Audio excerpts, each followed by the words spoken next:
প্রিয় মুসলিম ভাই এবং বোনেরা, আসসালামু আলাইকুম রহমতুল্লাহ। বর্তমানে বিশ্বজুড়ে ফুটবল বিশ্বকাপের উন্মাদনা চলছে।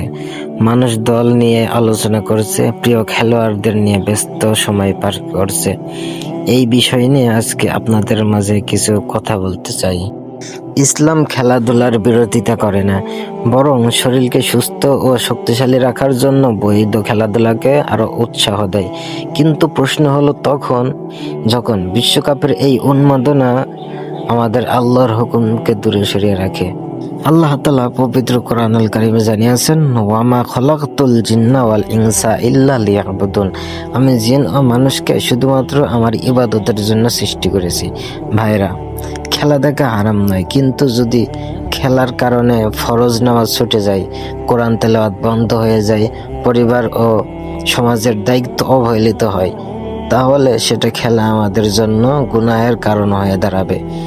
আজ আমরা রাত জেগে 90 মিনিট 120 মিনিট খেলা দেখতে পারি, অথচ 5 থেকে 10 মিনিট ফজরের নামাজ পড়তে আমাদের কষ্ট হয়ে যায়। আমরা খেলোয়াড়দের নাম, গোলের হিসাব ও রেকর্ড মুখস্থ করতে পারি, অথচ কোরআনের কয়েকটি সূরা মুখস্থ করতে পারি না। এটা একজন মুমিনের জন্য চিন্তার বিষয়।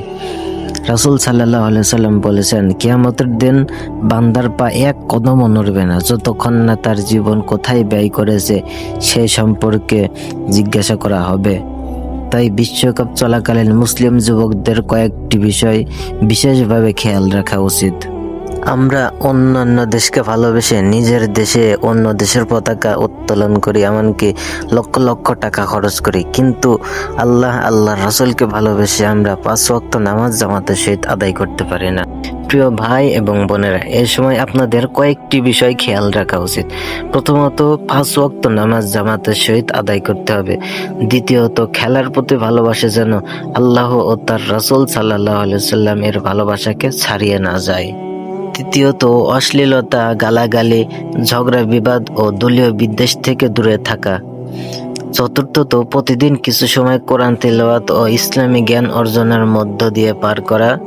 বিশেষ করে সময়ের মূল্য আমাদেরকে বুঝে চলতে হবে।